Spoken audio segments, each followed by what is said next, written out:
जय श्री केदार दोस्तों। तो फाइनली मैंने अप्रैल 2023 में भगवान श्री केदारनाथ के दर्शन कर ही लिए। मैंने यात्रा शुरू होने के तीसरे ही दिन यानी 27 अप्रैल को भगवान श्री केदारनाथ के दर्शन कर लिए थे। तो इस वीडियो में मैं आपको सब कुछ बताने वाला हूँ कि आपको केदारनाथ जाना भी चाहिए या नहीं जाना चाहिए, जाना चाहिए तो कब जाना चाहिए, कब नहीं जाना चाहिए, केदारनाथ यात्रा में आपको क्या क्या लेकर जाना चाहिए और किन चीजों को आपको अवॉइड करना चाहिए। तो वीडियो आपके लिए बहुत ही इंफॉर्मेटिव, जानकारी पूर्ण होने वाला है, इसलिए वीडियो को अंत तक जरूर देखें। हर महादेव। तो भैया बात कुछ यूं है कि लास्ट व्लॉग मैंने 2021 में डाला था, तो अब जब महादेव का बुलावा आया है तो मैंने सोचा है कि एक बार फिर से उस व्लॉगिंग वाली जर्नी की शुरुआत की जाए। तो इस वक्त रात के 2:15 बजे हैं और हम हैं यहाँ पे एक नावला रिसोर्ट पे जो दिल्ली हरिद्वार हाईवे पर है। ये सभी सिटी लाइन ट्रेवल्स की बसें खड़ी हैं और हमारी बस है ये जिसका दिल्ली से हरिद्वार का टिकट हमें मिला है 500 रुपए का। केदारनाथ की अपडेट ये है कि पिछले 4 दिनों से लगातार बर्फबारी हो रही है, तो आप हमारे साथ इस व्लॉग में बने रहिए। हम आपको ये बताएंगे कि अगर आप यूपी, एमपी, राजस्थान, बिहार, छत्तीसगढ़ ऐसी जगहों से केदारनाथ जाने का सोच रहे हैं तो कैसे आप 10,000 रुपए या उसके अंदर इस ट्रिप को कर सकते हैं। तो बने रहिए हमारे साथ, जर्नी बहुत ही इंटरेस्टिंग होने वाली है। तो दोस्तों रात भर चलने के बाद सुबह हरिद्वार पहुंचा। एक दिन पूरा हरिद्वार में बिताया, हर की पौड़ी पर स्नान किया और गंगा आरती में शामिल हुआ।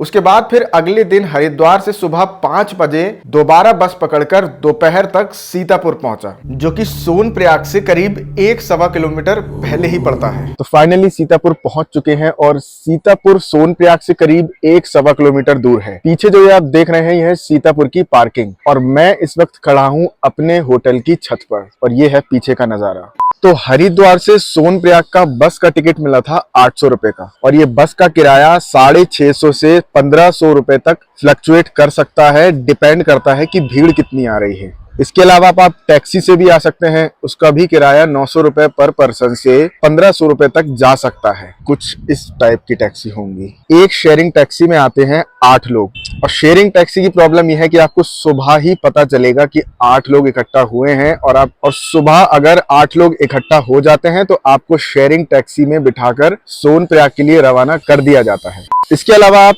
इंडिविजुअल अपने लिए भी टैक्सी बुक कर सकते हैं। इसके लिए आपको ड्रॉपिंग प्राइस लगेगा 7,500 और अगर आप आना जाना करते हैं सूमो से, टवेरा से तो आपको लगेगा 10,500 रुपए आने जाने की। होटल का सीतापुर का किराया लगा है 2,000 रुपए एक रात का। यही अगर आप सोनप्रयाग में लेते हैं तो ये कम से कम 3-4-5,000 रुपए तक भी जा सकता है पर कमरा। ऊपर केदारनाथ धाम में काफी ठंड है, काफी बर्फ गिर चुकी है, तो आप हमारे साथ बने रहिए। हम अपनी यात्रा शुरू करेंगे कल सुबह और अगर आप केदारनाथ आने का प्लान कर रहे हैं तो आप इससे काफी चीजें फिगर आउट कर भी सकते हैं। तो दोस्तों यहाँ से अब सीधा आपको मिलते हैं सुबह 5 से 6 के बीच में। हर हर महादेव दोस्तों। तो सुबह जो 5 से 6 बजे के बीच में निकलने की योजना थी उसमें थोड़ी आधी घंटे की देरी हुई और अभी जो गौरीकुंड से टैक्सी, रजिस्ट्रेशन ये सब की लाइन है, ये सब आप देख सकते हैं कि 1 किलोमीटर लंबी लाइन लगी हुई है। तो अब ये देखना है कि इसमें कितना टाइम लगेगा और कितना नहीं और हम कब तक टैक्सी गौरीकुंड के लिए ले पाएंगे जिसका किराया है 50 रुपए। तो अगर आपको रजिस्ट्रेशन कराना है, टैक्सी लेनी है, रजिस्ट्रेशन ऑनलाइन करा चुके हैं, वेरीफाई कराना है, कुछ भी कराना है, हर चीज की लाइन ये ही है।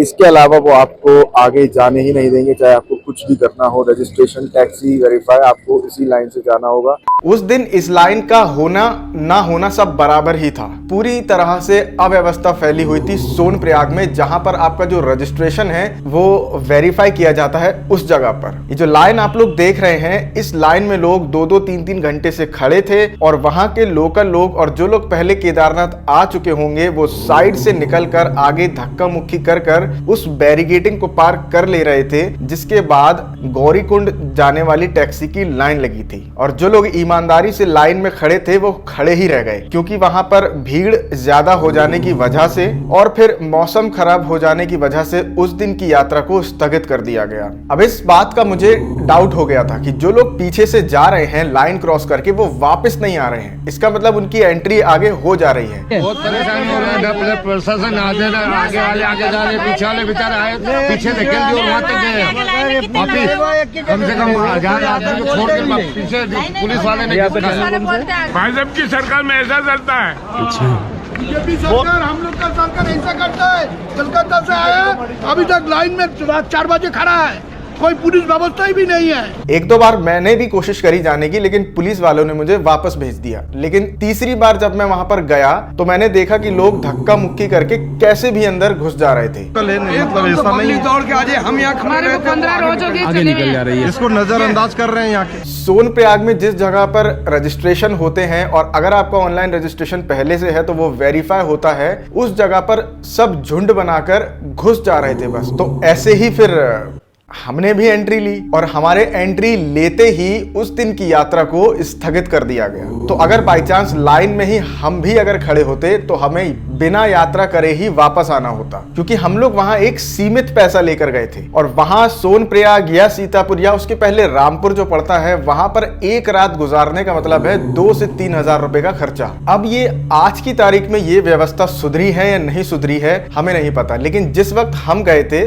उस वक्त तो ऐसा ही था। तो जब आप लोग इस लाइन को क्रॉस कर लेते हैं और सोनप्रयाग की उस बैरिगेटिंग को पार कर लेते हैं, जिसके बाद आपको दूसरी लाइन में लगना होता है, गौरीकुंड ले जाने वाली टैक्सी की लाइन। और ये बात मैं आपको बता रहा हूं कि केदारनाथ की चढ़ाई जितनी खतरनाक नहीं है, उससे ज्यादा खतरनाक है इन लाइनों को झेलना। केदारनाथ की चढ़ाई से भी कठिन है सोनप्रयाग से गौरीकुंड के लिए शेयरिंग पकड़ना। देख लो भाई, कितनी भीड़ है और भक्तों की किस तरीके से लाइन लगी है। सोनप्रयाग से गौरीकुंड का डिस्टेंस है 5 किलोमीटर। अब इन 5 किलोमीटर को आप पैदल भी कर सकते हैं या टैक्सी से कर सकते हैं, जो वहां पर लगातार चलती हैं, शटल, जिसका किराया है 50 रुपए। अब उस 50 रुपए की टैक्सी में बैठने के लिए भी आपको करीब 1.5 से 2 घंटे लाइन में लगना है। तो हमारे केस में ये था कि लाइन बहुत लंबी थी, तो हमने लाइन को स्किप करके पैदल ही जाने का फैसला किया। तो गौरी कुंड के लिए जो टैक्सी लेनी थी वो नहीं ली, उसकी काफ़ी लंबी लाइन थी, तो पैदल ही ट्रैक कर रहे हैं। और रास्ता ये वाला तो उतना आसान नहीं है।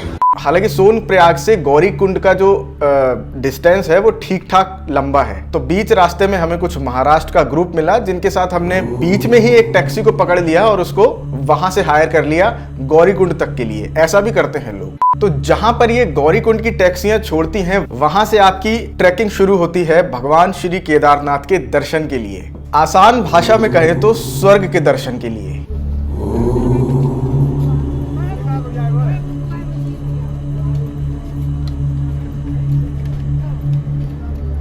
तो दोस्तों, गौरीकुंड से रामबाड़ा के ब्रिज तक का रास्ता तो ठीक है, इतनी खड़ी चढ़ाई आपको बीच बीच में नहीं मिलेगी। चढ़ाई है लेकिन इतनी भी स्टिफ चढ़ाई नहीं है। लेकिन रामबाड़ा का जब आप ब्रिज क्रॉस कर लेंगे, उसके बाद जो यात्रा है वो सबसे कठिन है। मैंने अमरनाथ यात्रा भी करी है, लेकिन उसमें भी इतनी तकलीफ नहीं हुई थी जितनी इसमें हुई है, क्योंकि ये बिल्कुल ही खड़ी चढ़ाई है। इस ब्रिज को पहचान रहे हैं? ये वह ब्रिज है रामबाड़ा का, जहां से बाबा केदार की चढ़ाई बहुत कष्टकारी रूप में शुरू होती है। यहाँ से निकले और अगर चढ़ गए तो जय भोलेनाथ।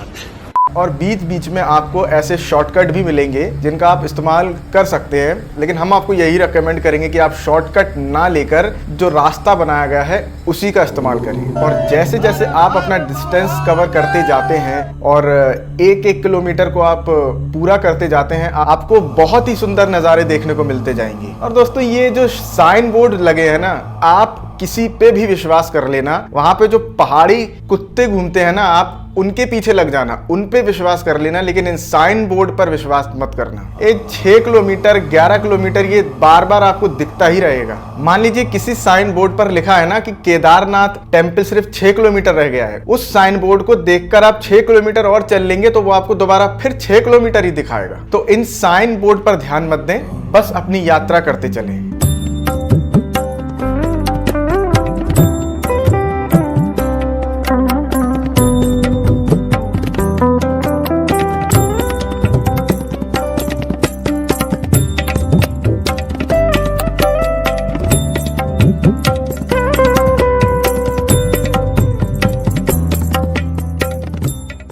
तो दोस्तों मैंने जो गलती करी इस यात्रा पे वो थी बैग ले जाकर, और बैग भी ठीक ठाक वजन वाला बैग। आप जितना हो सके उतना सामान ऊपर ले जाना अवॉइड करें। कुछ खाने पीने का, ड्राई फ्रूट्स वगैरह आप अपने साथ रख सकते हैं, लेकिन वजनी सामान तो बिल्कुल भी ना ले जाएं, क्योंकि आधी से ज्यादा कठिन तो वो सामान ही आपकी यात्रा को बना देगा। ये मैं आपको बता रहा हूँ अगर आप पैदल जा रहे हैं। अगर आप 6 घंटे में अपनी यात्रा को पूरा कर रहे हैं तो वो आपके 8-10 घंटे में बदल जाएंगे अगर आप सामान लेके जा रहे हैं, क्योंकि उससे आपकी रफ्तार धीरे हो जाती है। अगर आप पैदल चढ़ाई कर रहे हैं तो टॉर्च भी एक आप अपने साथ रख सकते हैं। बाकी अगर आप घोड़े से जा रहे हैं, पिट्ठू से जा रहे हैं, पालकी से जा रहे हैं, हेलीकॉप्टर से जा रहे हैं, ये तो आपको मिल ही जाएगा। और इनके प्राइसेस भी मौसम पे डिपेंड करते हैं और भीड़ पे डिपेंड करते हैं। मौसम अगर खराब हो रहा है, भीड़ अगर ज्यादा है, तो भैया इनके प्राइस भी आसमान छुएंगे, और अगर कहा जाए तो कभी कभी तो आसमान को भी चीर के निकल जाते हैं। तो सोनप्रयाग से सुबह 9:30 से 10 बजे करीब यात्रा शुरू करने के बाद नंदी बेस कैंप पहुंचते पहुंचते मुझे रात के 11 बज गए थे, और हालत ऐसी थी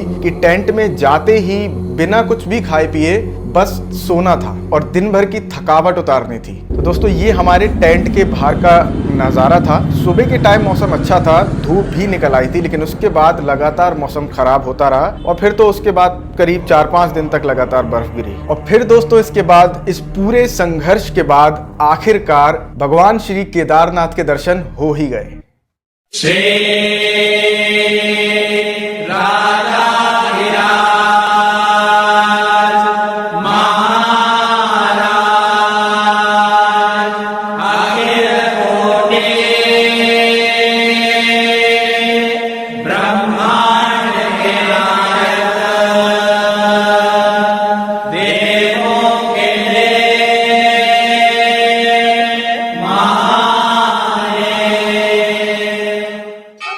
फाइनली दर्शन हो गए हैं। करीब 2 से ढाई घंटे की लाइन है, लेकिन दर्शन काफी अच्छे हुए। आखिरकार केदार बाबा ने दर्शन दे ही दिए। हर हर महादेव। और दोस्तों ये है भीमशिला। अब जो लोग भगवान शंकर के भक्त हैं, जो लोग केदार बाबा के भक्त हैं, उनको बिल्कुल भी ये बताने की जरूरत नहीं है कि भीमशिला क्या है। फिर भी जिनको नहीं पता उनके लिए मैं बता देता हूँ कि भीमशिला 2013 में आई आपदा में यहाँ पर आकर रुक गई थी, जिसने पीछे से आ रही बाढ़ के पानी को 2 हिस्सों में बांट दिया था और मंदिर को बचा लिया था। तब से इसका नाम रख दिया गया भीमशिला। बाकी बर्फ कितनी है ये तो आप देख ही सकते हैं।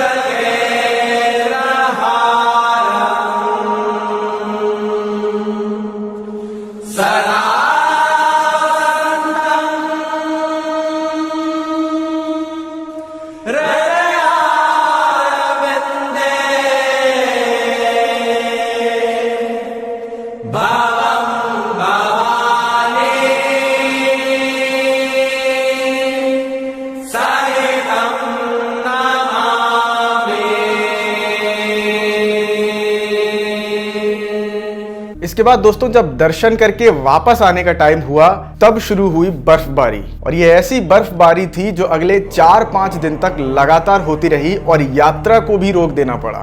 स्नोफॉल भी चालू हो गई है। बंद भी हो गई क्या?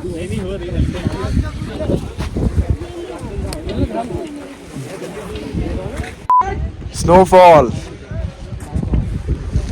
इस वक्त केदारनाथ आने का जो एक मेन रीज़न बर्फ़ था वो भी मिल गया। बर्फ़ भी गिरने लगी। काफ़ी तेज़ स्नोफॉल हो रहा है इस वक्त केदार घाटी में। कुछ बातें हैं दोस्तों जो ऊपर केदार घाटी में ठीक नहीं है। वो ये है कि होटलों के मनमाने पैसे लेना। जिस नंदी बेस कैंप के टेंट में हम रुके थे उसका एक बेड और साथ में एक वो स्लीपिंग बैग देते हैं, उसके उन्होंने एक रात के लिए थे 810 रुपए। इसके अलावा वहां पर आपको Nandi base camp, Swargarohini complex, ऐसे कई और जगह हैं जहां पर आपको कॉटेजेस और केव्स मिल जाएंगे जिनके किराया भी ठीक ठाक है। 2-2,500 3,000 से लेके 7-8 हजार तक जाता है। लेकिन यहाँ आपको उतनी वैसी अमेनिटीज भी मिलेंगी। लेकिन जो होटल ऊपर बने हुए हैं केदार घाटी के आसपास, वो एक एक रात के एक एक इंसान के 4-4 हजार 5-5 हजार भी चार्ज कर रहे थे जब मौसम खराब था। और उन कमरों को अगर आप देखेंगे तो वो आपको 2-2.5 हजार 1500 लायक भी नहीं लगेंगे। मेरा नाम मिलियन सिंह है, मैं अमृतसर पंजाब से आया हूँ। परेशानी ये हुई है, कल दोपहर 2 बजे से घूम रहे हैं, कल दोपहर 2 बजे से होटल वाले कह रहे हैं रूम नहीं है। अगर रूम है तो 15,000 का 10,000 का, यहाँ धाम पे लूट मचा रखी है, धाम पे मचा रखी 15-15 20 हजार के रूम दे रहे हैं। क्या दिक्कत है बताओ, क्या मैनेजमेंट कहाँ है बताओ, आपका कहाँ है मैनेजमेंट? बिना रजिस्ट्रेशन 80% लोग हैं, करो एक बंदे का चेक करो, रजिस्ट्रेशन किसका नहीं है बताओ? कहीं एक भी बार प्रशासन ने रजिस्ट्रेशन किसी का चेक नहीं करा है। खाने पीने का सामान हम मान सकते हैं कि वो नीचे से लाया जाता है, तो उसका जो घोड़े का या उसका ऊपर ले जाने का जो किराया है वो लगता है, तो वो महंगा मिल रहा है, ठीक है। लेकिन होटल्स वगैरह तो सब वही है, उसका किराया तो और भी ज्यादा जबरदस्त है। तो ये कुछ दिक्कतें हैं जो आपको ऊपर केदार घाटी में देखने को मिलेंगी, जो कि नहीं होनी चाहिए, क्योंकि वो एक धार्मिक जगह है, एक तीर्थ स्थान है। तीर्थ में आया ऐसा काम कर रहे हैं। इसके अलावा दोस्तों इस बार ये भी कहा गया था कि रजिस्ट्रेशन के बाद आपको दर्शन करने का टाइम स्लॉट दिया जाएगा, और वो दिया भी गया। कुछ इस तरह की पर्ची आपको मंदिर से पहले आपका रजिस्ट्रेशन स्कैन कर कर दी जा रही थी, जिसमें आपका दर्शन टाइम स्लॉट दिया गया था। जैसे इसमें लिखा है 9 से 10 के बीच में, लेकिन ऊपर कहीं पर भी इसको कोई चेक नहीं कर रहा है। इवन रजिस्ट्रेशन भी अगर आप चेक ना करा के यहाँ वहां से घुस जाके दर्शन की लाइन में लग के दर्शन कर ले, कोई कुछ चेक नहीं कर रहा है। जैसा कि मैंने पहले बताया कि